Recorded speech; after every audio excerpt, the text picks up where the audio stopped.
खबरों में बने रहने के लिए बेल आइकन दबाएं और फर्स्ट इंडिया न्यूज को सब्सक्राइब कीजिए। नमस्कार, स्वागत है आपका बिग फाइट लाइव में। आपके साथ मैं हूं श्वेता मिश्रा। देश में कृषि कानून पर बवाल जारी है। 9 दिनों से हजारों किसान दिल्ली बॉर्डर पर आंदोलन कर रहे हैं। सरकार और किसानों की 4 चरण की वार्ता हो चुकी है, लेकिन समाधान अभी दूर दूर तक दिखाई नहीं दे रहा है। कल 5वीं बैठक होनी है और हर कोई यही उम्मीद कर रहा है कि सुलह की राह निकल आएगी। लेकिन किसानों का साफ कहना है कि जब तक तीनों कानून वापस नहीं लिए जाते हैं तब तक आंदोलन बदस्तूर जारी रहेगा। इतना ही नहीं, किसानों ने मांगे पूरी ना होने की सूरत में 8 दिसंबर को भारत बंद करने की चेतावनी दी है। वहीं आज मुख्यमंत्री अशोक गहलोत ने भी किसानों के हक में हुंकार भरी है और लगातार 5 ट्वीट कर केंद्र सरकार पर निशाना साधा। सीएम गहलोत ने कहा कि केंद्र ने ना तो राज्य सरकारों से बात की और ना ही किसान संगठन और विशेषज्ञों से राय ली।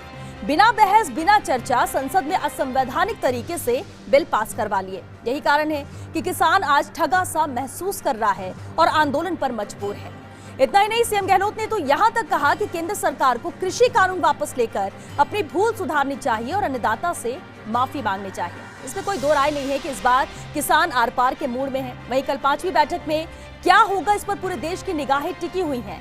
हर जहन में है सवाल कि क्या कामयाब होगा कल का संवाद और कब खत्म होगा ये विवाद।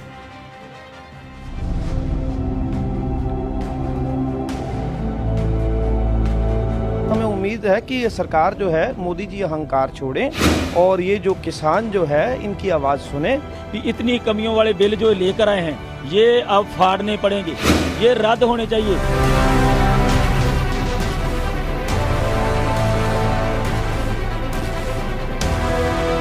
अगर अभी भी 7 महीने में इनको कमियां दिख रही हैं, अभी 39 कमियां दिखी हैं, तो अभी इनको और भी कमियां रात रात में दिख गई होंगी। ये पूरा ही कमियों का भरा हुआ है, इसमें एक भी शाई नहीं है।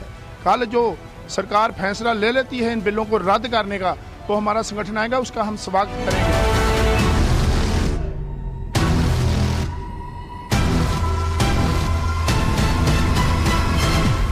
सबका साथ, सबका विकास। भाइयों बहनों, किसानों की आय दुगनी होगी। 6 साल हो गए, 7 साल चल रही है, किसान भुखमरी की कगार पे है।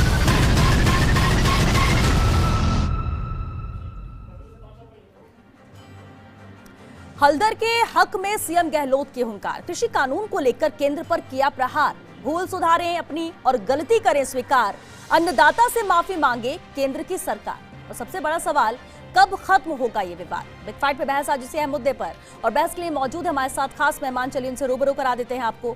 हमारे साथ है कांग्रेस नेता सुरेश चौधरी जी, बीजेपी नेता मनीष पारिक जी हमारे साथ हैं, वरिष्ठ अधिवक्ता AK जैन जी हमारे साथ हैं, और साथ ही किसान नेता फूलचंद जी भी हमारे साथ जुड़ चुके हैं।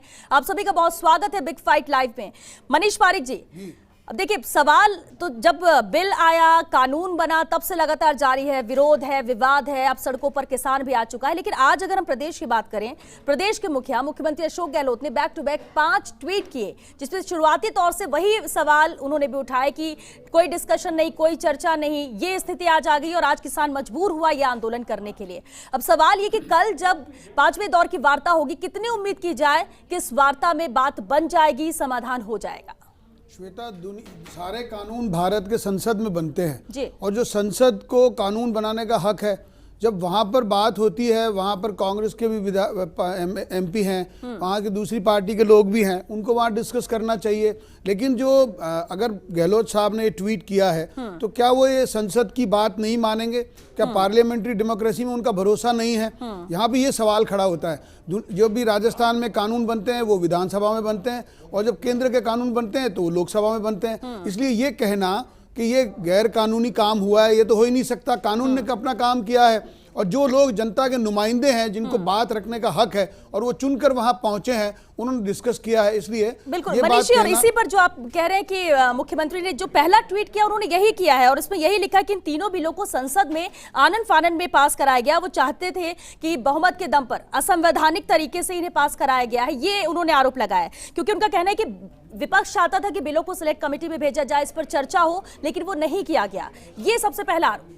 जी, मैं यही कह रहा हूं कि कमेटी में भेजना और ये बात करना तो लोकसभा अध्यक्ष का काम होता है। वहां पे अगर हो हल्ला होगा तो डिस्कस नहीं होगी, तो निश्चित तौर पर ताली एक हाथ से नहीं बचती है। जिन लोगों को अपनी दलीलें पेश करनी थी, तर्क रखने थे, उन्होंने उसमें नाकामयाब रहे। तो दूसरी बात ये हुई कि जब शोर शराबा होने लगता है तो लोकसभा अध्यक्ष को लगता है कि इन विषय पर चर्चा हुई है, बहुमत है, तो सरकार जो चाहती है वो एक बार हो जाए।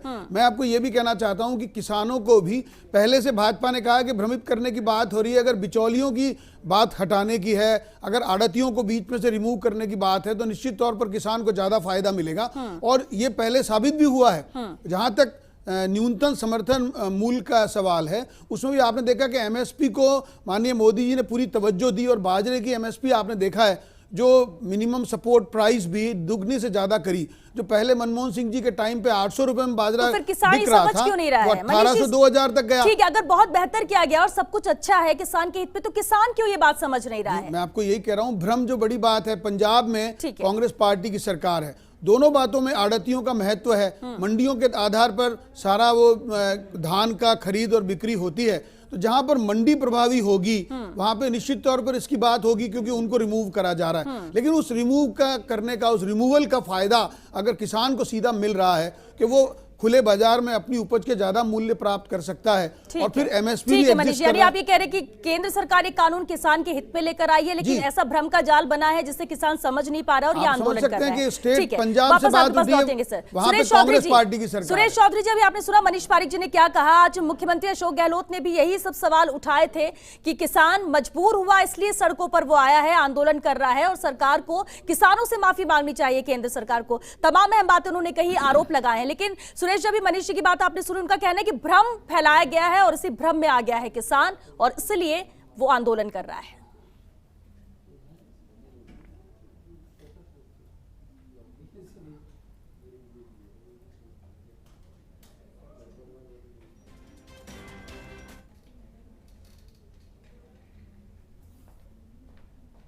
मैं बहस में था, दोबारा किसान पे ही आप डिस्कस कर रहे हैं। मैं कहना चाहूंगा कि राजस्थान के मुख्यमंत्री अशोक गहलोत जी उस शख्सियत का नाम है जो समर्थन मूल्य केंद्र सरकार तय करती है, उस समर्थन मूल्य पे बोनस देने का काम जब कांग्रेस की सत्ता राजस्थान में रही है, मुख्यमंत्री अशोक गहलोत मुख्यमंत्री रहे हैं, तब बोनस देने का किसान को काम किया। एक नंबर बात। दूसरी बात, समर्थन मूल्य, ये भारत सरकार के प्रधानमंत्री ने कहा कि आप देश में जचे जहां फसल अपना अनाज बेच सकते हो, अपनी उपज को बेच सकते हो। हरियाणा के चीफ मिनिस्टर ने कहा कि राजस्थान का बाजरा अपने को नहीं लेना है। दो बात खत्म। तीसरी बात कि किसान अपनी बात कहने के लिए वो सड़क पे आया, उसने अपनी बात केंद्र सरकार से 3 महीने से बार बार अनुरोध कर रहा है, लेकिन केंद्र सरकार ने नहीं सुनी। उसके बाद किसान जब सड़क पे आया और किसान ने अपनी बात कहने की बात कही तो उनको बात करने के लिए कोई नहीं आया, ले वाटर कैनन की मशीन आई और उसके बाद में अश्रु गैस के गोले आए, सड़कों को खोद दिया। तीसरी बात। चौथी बात मैं कहना चाहूं कि हरियाणा में सरकार किसकी है, यूपी में सरकार किसकी है।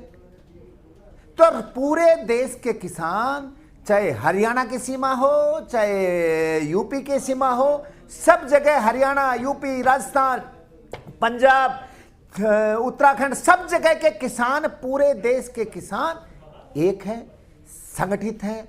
और मैं ये कहना चाहता हूं, इस देश के अन्नदाता का अपमान ना करें। मुख्यमंत्री जी ने ठीक कहा है कि आपने किसी विषय विशेषज्ञ से डिस्कस नहीं कराया, किसानों के जो संगठन है उनसे डिस्कस नहीं किया, किसी भी राज्य सरकार से डिस्कस नहीं किया, तो फिर केंद्र सरकार राज्य के विषय पर डिस्कस नहीं करेगी तो यह देश चलेगा कैसे। किसी भी आप संस्थाओं को कमजोर करना चाहेंगे, केंद्र में ही आप सारी शक्तियों को करना चाहेंगे, किसी भी आप हिटलर शाही करना चाहेंगे, किसान और मजदूर को कुचलना चाहेंगे, उनके हक लेंगे तो उन पे वाटर कैनन छोड़ेंगे, आप सड़क को खोद देंगे। कैसे खोद दिया जी हाईवे? ठीक है सुरेश जी, यानी आप ये कह रहे कि गुंडा है क्या कोई भी राज्य चाहे बीजेपी की सरकार हो या कांग्रेस की सरकार हो। सुरेश जी आप भी सुने सुरेश जी, बिल्कुल। और ये बातों को हम पिछले 5 दिन से लगातार चर्चा कर रहे हैं सर। सुने मेरी बात। अभी हम 5 दिन से लगातार चर्चा कर रहे हैं सुरेश जी इसी मुद्दे पर, क्योंकि अहम मुद्दा है देश का, अन्नदाता को हक मिले। और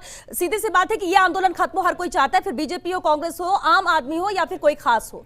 लेकिन सवाल ये है कि आप ये मानते हैं कि बीजेपी बीजेपी जो आरोप लगा रही है वैसा कुछ नहीं है, चाहे बीजेपी की सरकार हो किसी राज्य में, चाहे कांग्रेस की, किसान सब एकजुट है और यही चाहते हैं कि इस कानून को वापस लिया जाए। झूठ मैं कह रहा हूं। श्वेता जी सुने, जी श्वेता जी सुने, भारत के किसानों ने ये सोच लिया कि ये केंद्र की सरकार भाजपा की जितने भी देश में सरकार है ये झूठ का पुलंदा है।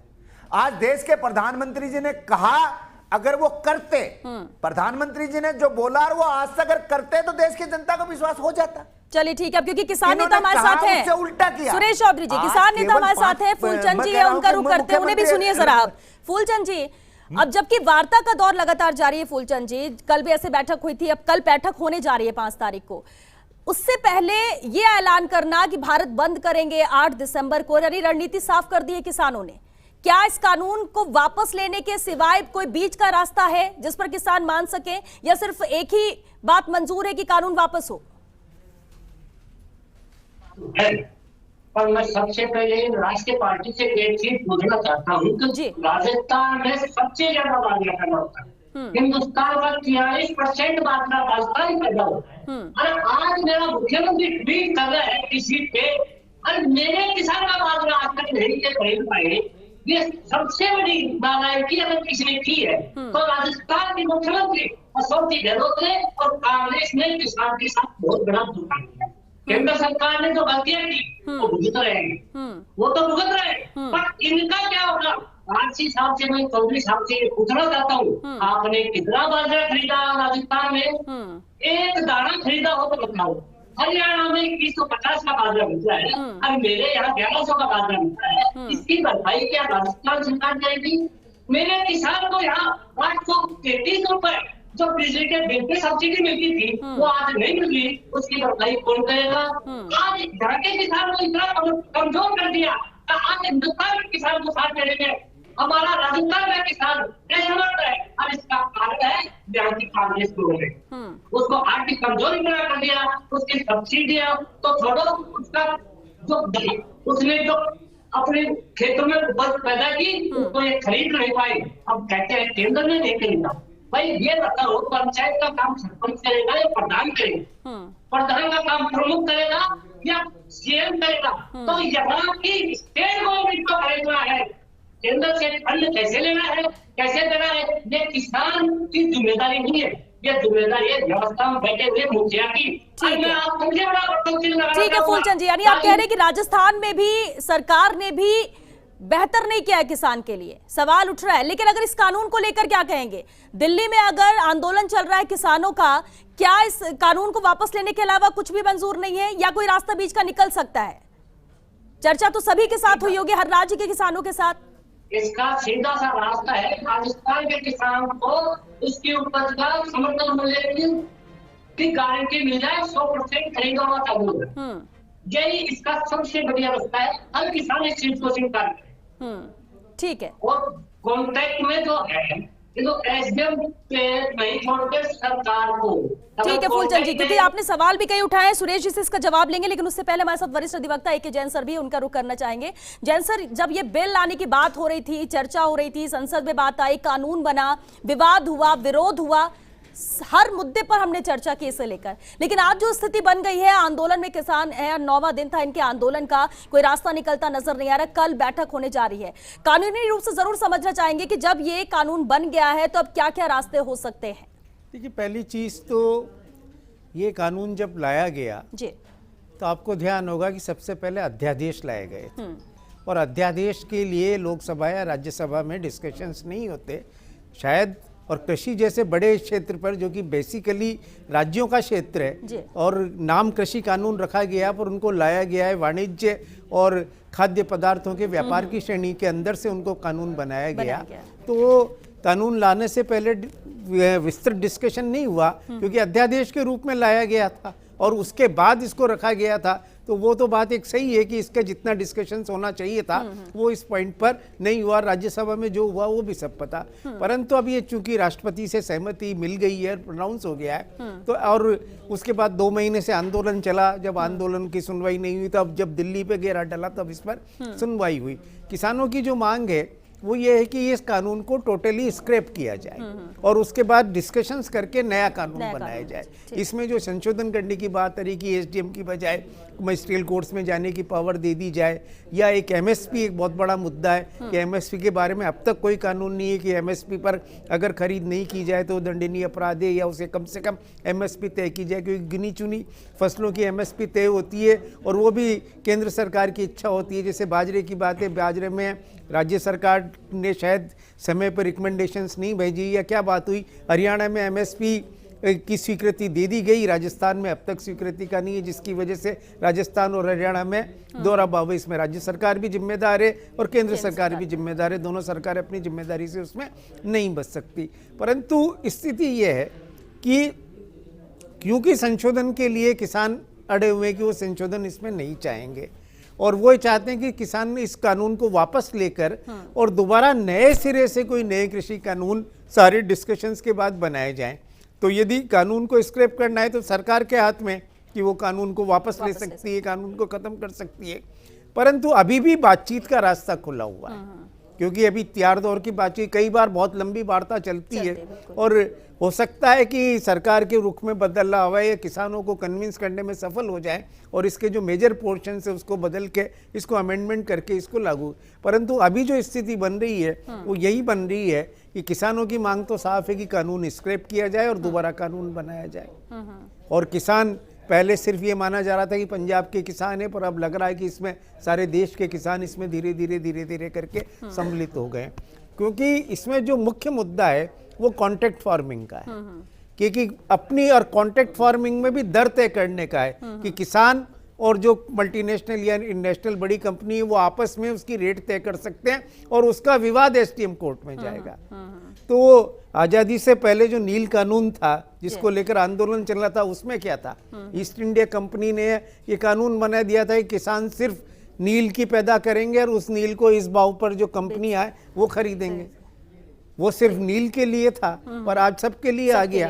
तो निश्चित रूप से, क्योंकि एक बार्गेनिंग पावर, एक आधा एकड़ का किसान और एक मल्टीनेशनल कंपनी आपस में क्या बार्गेनिंग करेंगी कि किसान अपनी कंडीशन तो उन पर लगा नहीं सकता।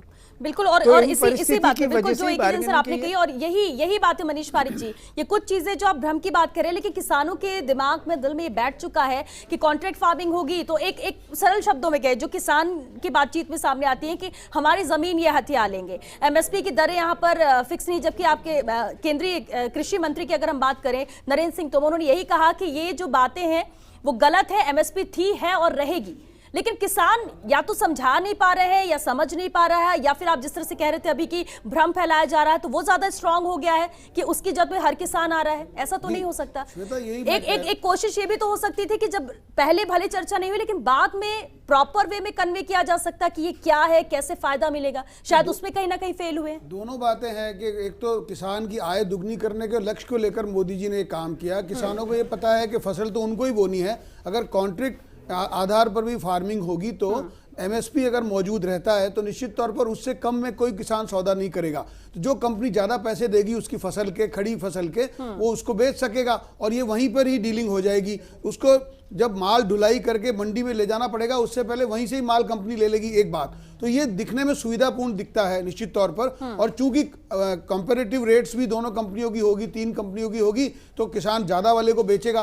तो निश्चित तौर पर इसमें कोई भ्रम के सिवा कोई चारा नहीं है कि कांग्रेस पार्टी के पास रास्ता था कि वो कुछ करती, क्योंकि निश्चित तौर पर किसान को ज्यादा लाभ होगा तो भारतीय जनता पार्टी की झोली में किसानों को वोट जाएंगे। लेकिन अगर बैठक में समझा नहीं पाए मनीष पारिक जी तो फिर तो 8 तारीख को भारत बंद और ये आंदोलन तो और बड़ा रूप ले लेगा। आंदोलन जब होता है तो उसकी फितरत कुछ और होती है। और आपने देखा कि पुलिस को भी आंदोलन से निपटने के बात करती है तो वो आंदोलनकारियों के नाते से निपटती है, तो ये एक अलग बात हो जाती है। लेकिन जब नेगोशिएशन की बात आप कहना चाहते हैं, कृषि मंत्री जी ने बयान दिया, वित्त मंत्री जी ने बात रखी, सब लोगों ने बात की, नेगोशिएशन चली है, मंत्रिमंडल की उप समिति बनी है जिसने ये बात रखी है, तो ऐसा कहा जाए कि बात नहीं हुई वो।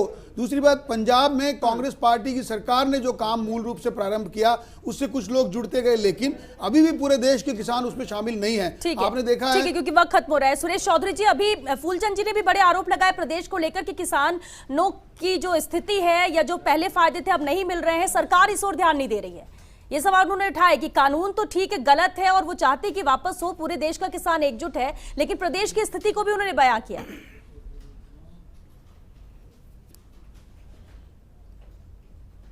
देखो श्वेता, मैं बताना चाहूंगा कि देश में पहला ऐसे मुख्यमंत्री हैं जो समर्थन मूल्य के ऊपर बोनस देते हैं। एक बहुत बड़ी बात है ये अभी तो नहीं खरीद रहे ना कुछ भी, देश के अंदर। अभी एक पैसे की खरीद नहीं हुई बाजरे की, वो बार-बार किसान नेता कह रहे हैं सुरेश जी, के ऊपर इसको झुठला रहे हो। बोनस देते हैं। रहा सवाल, नहीं मनीष जी बीच में मैं आपके एक शब्द नहीं बोला, आपकी आदत खराब है, किसान का इश्यू है इसलिए मैं बीच में नहीं बोला।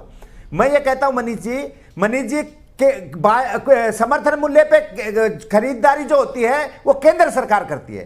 केंद्र सरकार पैसा भेजती, मुख्यमंत्री अपनी तरफ से राजस्थान से बोनस जोड़ते और किसानों का पूरा अनाज खरीदते। लेकिन केंद्र सरकार पैसा देने का काम नहीं कर रही है। केंद्र सरकार राजस्थान की सरकार के साथ ज्यादा नहीं कर रही है। प्रदेश की बात है, केंद्र की बात, तो बात यहाँ पर किसान की हो रही है। किसान जरूर आंदोलन कर रहा है, किसान इंतजार कर रहा है कि कल जब बैठक हो, मनीष जी बात सुनिए, कल जब बैठक हो लिख देते हैं कि समर्थन। ठीक है, फूलचंद जी कुछ कह रहे हैं सर, क्योंकि वक्त खत्म हो रहा है। फूलचंद जी मैं तो इनसे ये पूछना चाहता हूँ, केंद्र और राज्य की लड़ाई में किसान की क्यों लड़ रहे हैं? अगर इनके मुख्यमंत्री ऐसे ही हैं तो इस बाजी को अपने फंड में क्यों नहीं खरीद पा रहे? ये केंद्र से बिल्कुल, देखिए सवाल तो उठेगा ही, फिर चाहे प्रदेश हो या केंद्र हो। लेकिन चलिए, क्योंकि वक्त खत्म हो चुका है, बहुत शुक्रिया आप सभी का इस चर्चा में शामिल होने के लिए। लेकिन इंतजार जरूर है कल जब बैठक हो। हालांकि पिछली बैठक भी मैराथन बैठक थी, करीब 7-7.5 घंटे तक चली थी, लेकिन सकारात्मक रही। नतीजा भले ही कुछ ना निकला हो, लेकिन उम्मीद कल की बैठक से जरूर है। हालांकि इसके साथ ही साथ किसानों ने जरूर कह दिया कि हमारी आगे की रणनीति बन चुकी है, 8 दिसंबर को हम भारत बंद करेंगे। लेकिन ऐसी नौबत ना आए, ये पूरा देश चाहता है कि अन्नदाता जिस तरह से सड़कों पर है, आंदोलन कर रहा है, परेशान हो रहा है, वो खत्म हो, जल्द से जल्द इस विवाद का समाधान। चलिए 6 बिग फाइट लाइव में आज के लिए बस इतना है। नमस्कार।